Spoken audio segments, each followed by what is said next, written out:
નકલી ફોર્મ બનાવી payment gateway પર મર્ચન્ટ તરીકે રજીસ્ટર કરી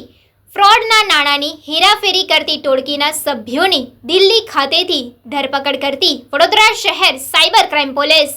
નકલી ફોર્મ બનાવી પેમેન્ટ ગેટવે પર મર્ચન્ટ તરીકે રજીસ્ટર કરાવી ફ્રોડના નાણાંની હેરાફેરી કરતી ટોળકીના સભ્યની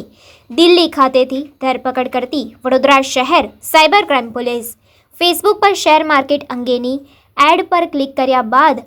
ફોરેક્સ ટ્રેડિંગ માટેની બનાવટી વેબસાઇટ પર રજીસ્ટર કરી અને તેમાં પોતાની વિગતો ભર્યા બાદ ત્યારબાદ અજાણ્યા નંબર પરથી વોટ્સએપના માધ્યમ દ્વારા ફોરેક્સ ટ્રેડિંગ કરવા માટે મેસેજ આવેલ અને ફરિયાદીએ ફોરેક્સ ટ્રેડિંગ કરવા સારું પૈસા અલગ અલગ એકાઉન્ટમાં ₹23,35,133 ઇલેક્ટ્રિક માધ્યમથી નાણાકીય ટ્રાન્સફર કરાવી તેમજ ફરિયાદીને વિશ્વાસમાં લેવા સારું ₹3,072 જેટલી રકમ પ્રોફિટ તરીકે પરત કરેલ છે। સદર બનાવટી વેબસાઇટમાં પ્રોફિટ રૂપે અનેક ગણું રિટર્ન બતાવવામાં આવતું હતું, જેને વિડ્રો કરવા જતાં નાણાં વિડ્રો થયેલ ન હતા। આમ પોતાની સાથે કુલ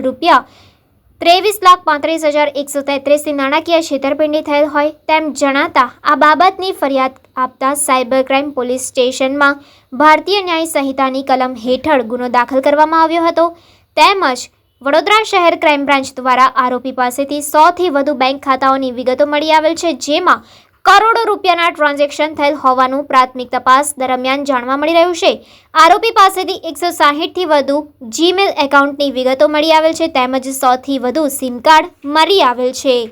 37/25ની એફઆઈઆર દાખલ કરવામાં આવેલ, જેમાં ભોગ બનનારને ઇન્વેસ્ટમેન્ટ ફ્રોડના બહાને વધુ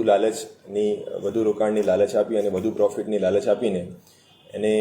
સાથે 23,35,000નું ફ્રોડ થવામાં આવેલ, જેમાં ભોગ બનનારે એફઆઈઆર દાખલ કરાવેલ, જે અંતર્ગત માનનીય કમિશનર સાહેબશ્રી, એડિશનલ કમિશનર સાહેબશ્રી અને ડીસીપી ક્રાઇમ સાહેબના માર્ગદર્શન હેઠળ અલગ અલગ ટીમ બનાવી કેસ ડિટેક્ટ કરવા માટે ટીમ્સ બનાવવામાં આવેલ, જે અંતર્ગત ફ્રોડમાં ઇન્વોલ્વ રૂપિયા, એના બેંક એકાઉન્ટ ડિટેલ્સ,